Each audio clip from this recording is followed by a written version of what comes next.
She looks at you like hunger, but not for food, for punishment. You are not a man to her, only a surface to test her suffering against, a mirror that refuses to reflect. That's why she spirals. That's why she stays. She does not want kindness. She wants resistance, an indifference thick as glass, where her image floats but never touches. You are not distant, you are empty, and that void seduces her more than your presence ever could. She mistakes your silence for mystery, but it is only the cold exhaustion of someone who has already seen the ending, already known that closeness is decay, that intimacy is merely the veil through which cruelty enters. Still, she circles back, because the cruelty she endures is her own, and your absence lets her blame you for it. If this voice already lives inside you, let it echo, like the video. Leave your ruin in the comments. Subscribe, and stay cold. She flutters close, again, again, again. And each time your stillness bruises her wings more than any cruelty could. You do not speak, you do not chase, and so she invents a version of you that would, a version that only lives inside the ache of her hunger. You are the glass, not a wall, not a door, but a smooth, transparent refusal. She sees herself in you, distorted by her need but cannot reach you. And still she tries, because the pain of pursuit is sweeter than the horror of silence. She does not want your soul. She wants to conquer the space where your soul should be. She wants to be the reason you change, the cause of your collapse. But you do not move, you do not offer, you do not bleed. That is what drives her mad. You are not cold to punish her. You are cold because the world is repetition, and repetition is agony. You have already lived the script she thinks she's inventing. You've seen the tears before they form. You've heard the apologies in the way she laughs. You've watched the cycle of affection, withdrawal, rage, forgiveness, and you've stepped out of it like a man stepping out of a burning theater mid-play. She cannot stand it. Your absence inside her presence. Your silence that makes her louder. So she pecks at the glass, thinks it's love. She stares into your apathy and names it challenge. But you know what it really is. It's nothing, and nothing, to a person possessed by longing, is unbearable. She brings you offerings, softness, chaos, stories. She speaks as though you asked.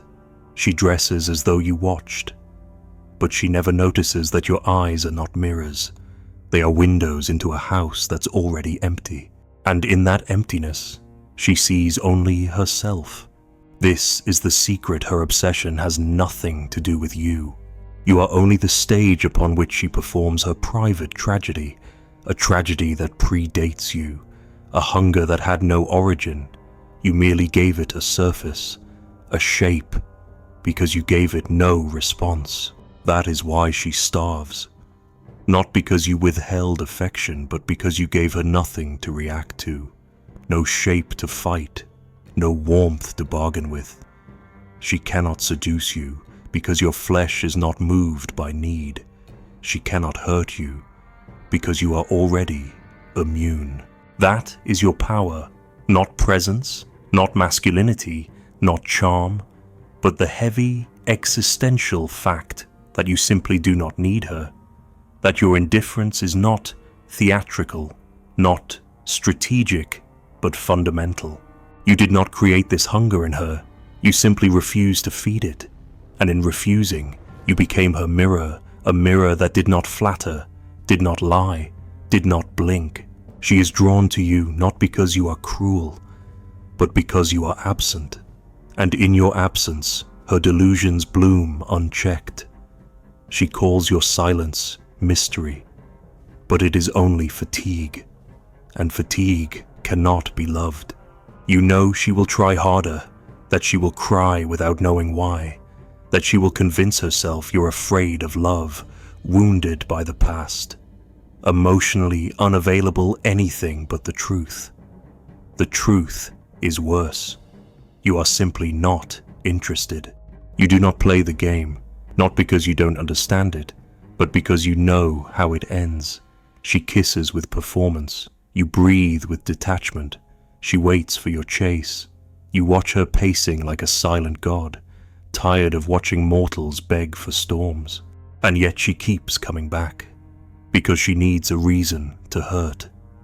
And if she cannot find it, she will invent one. You are the canvas for that invention, and the more blank you remain, the more she must fill it with herself, her memories, her hopes, her archetypes. She falls in love with a ghost that lives only in the reflections your indifference makes possible. Every message you ignore deepens the fiction. Every half smile you forget to give becomes a sacred omen in her mind. And still you do not act. You do not correct her. You let the delusion play out, because you know that truth cannot be given. It can only be suffered. She must learn that you are not a riddle. You are not a fortress. You are not wounded, complicated, or playing chess behind glass. You are finished. Finished with needing to be seen. Finished with proving worth. Finished with giving anyone the script they want to hear. She will resent you for it. Not because you wronged her, but because you did not return the hallucination. Because you would not play the role. Because you let her fantasy rot on its own. That is the real cruelty. Not what you did, but what you didn't do. The way you refused to become her echo. The way you didn't even argue. Because to argue is to offer, and you have nothing left to offer. Not apathy, but a tiredness older than language. She can scream, you will not answer. She can cry, you will not soften. She can disappear, and you will not notice. Because to you, her obsession is only another insect against the glass thinking it has found the light, when all it has found is its own reflection. And still, she starves. Because what she really wants is not you, but to be devoured by something that finally makes her vanish. And you will never do that. You are not warmth. You are not the storm. You are not the flame. You are the glass. And nothing dies in the glass. It only watches itself fade. She touches your shoulder, and you feel it like a contract in visible ink. Blood-bound. Her smile holds its breath. Not affection, not kindness. Something colder. A test, perhaps.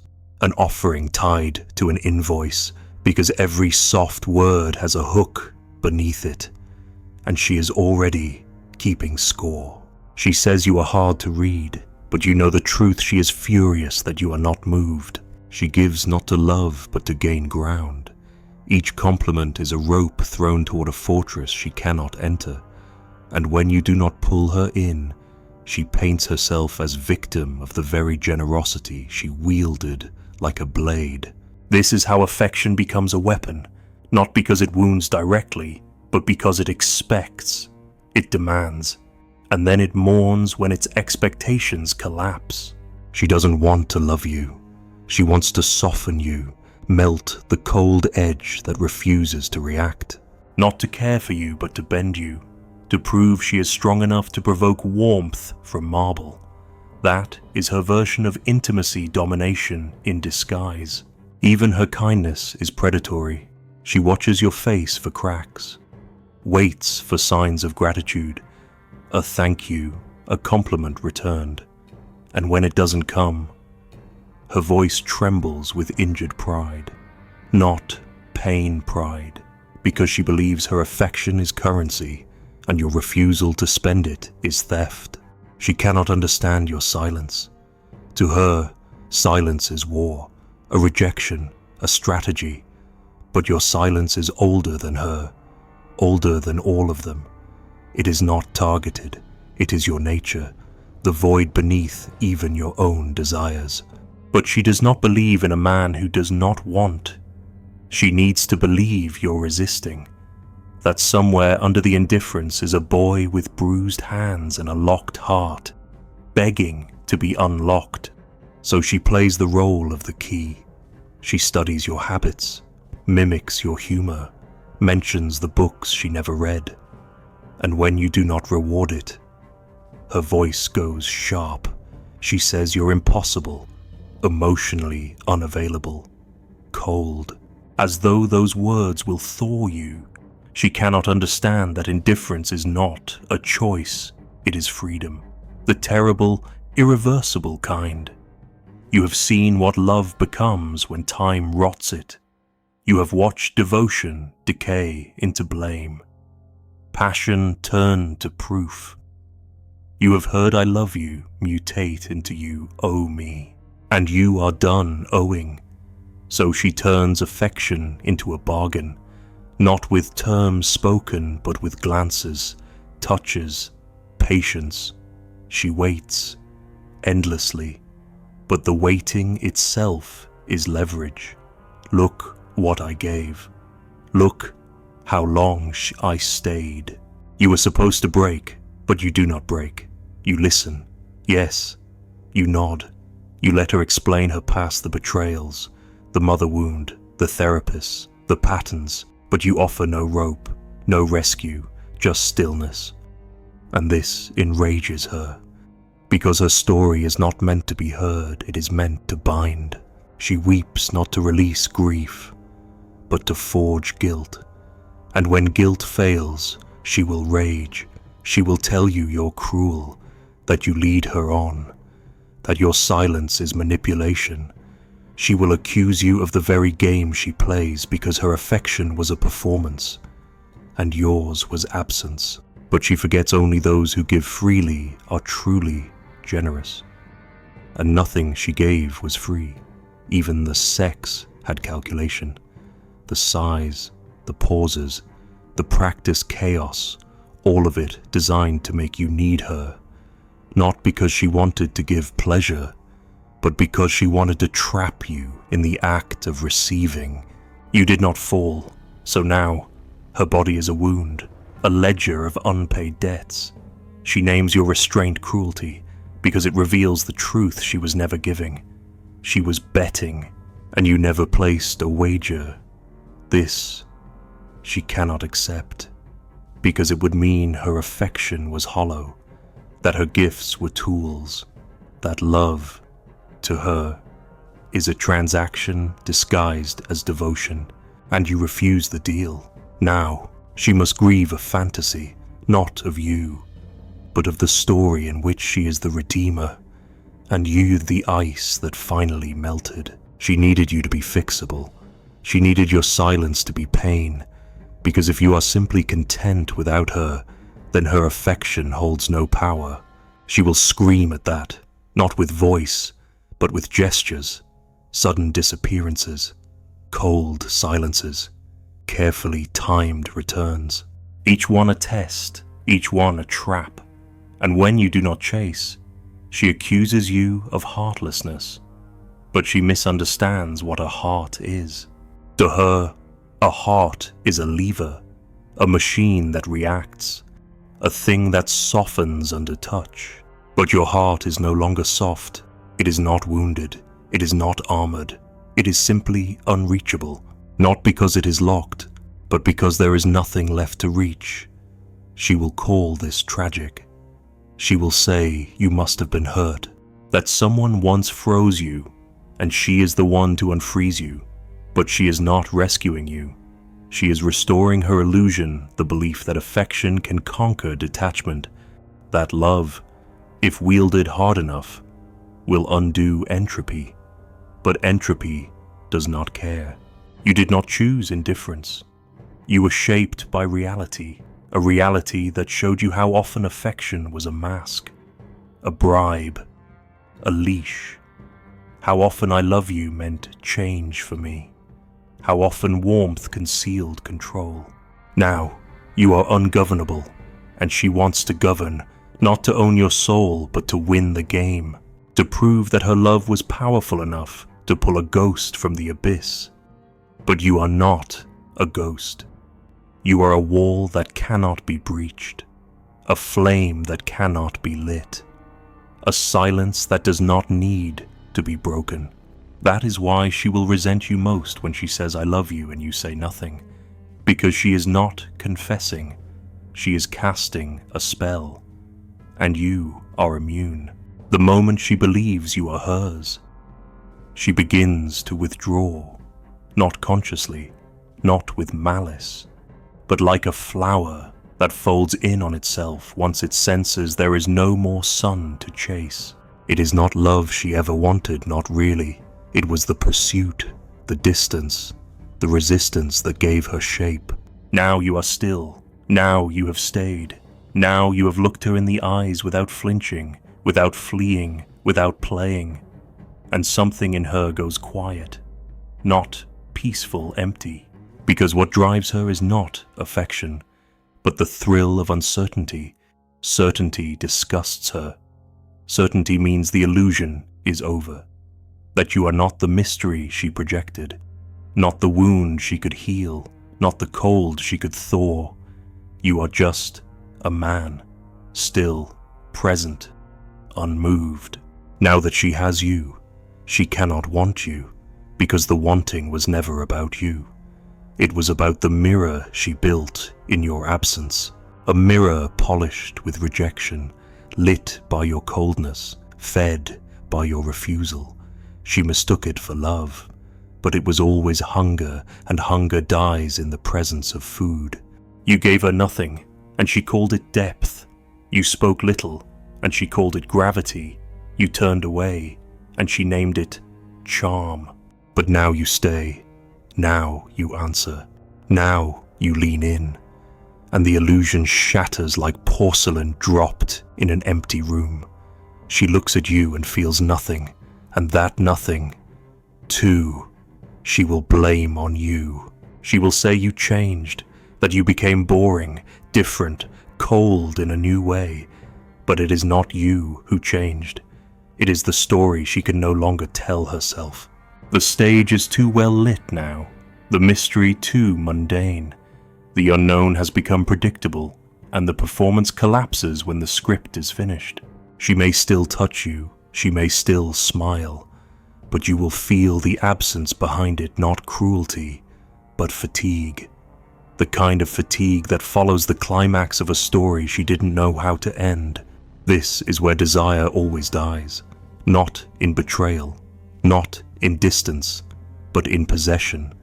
Because to possess you is to discover you are real, and reality, to her, is unbearable. She needed a challenge. You became her altar of effort, her crucible of self-worth. She needed to try. She needed to fail, over and over, because that failure gave her meaning. It allowed her to tell herself she was fighting for love, fighting for truth, fighting to be seen.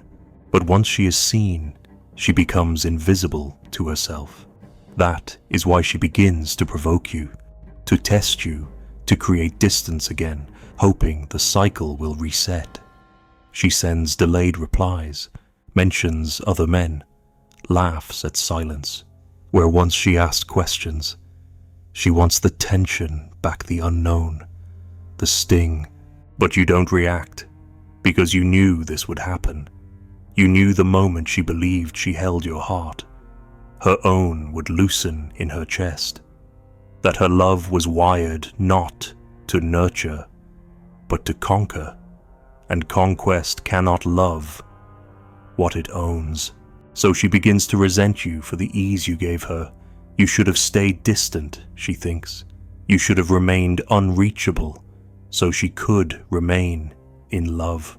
She may even tell you this, in the cruel language of indifference, not to confess, but to punish. She will describe how she's confused, unsure, processing, as if you broke something by being present. But the thing that broke was the illusion. Desire cannot breathe where certainty lives. And you committed the one unforgivable sin in her mind. You became stable. Now she must invent tension. Now she must create distance where none remains, because without it, She feels herself dissolve. The drama gave her shape, the rejection gave her spine. But now she is left only with the soft, dull ache of satisfaction, and she cannot bear it. You will watch her begin to detach. At first, gently, a slow erosion. Fewer questions, fewer touches, fewer emotional performances. Then faster, sharper. Disinterest disguised as evolution. She will say she's growing, she will say she's reflecting, but what she really means is you are no longer a mystery, and she never wanted you. She wanted the mystery. You will feel her absence while she's still next to you, her hand on yours, but her mind gone, her laughter practiced, her kindness robotic. And this, too, you expected, because all who seek power through affection are bored by peace. They need the burn, not the warmth. They need the ache, not the bond. They do not want you. They want your refusal, your shadow, your distance.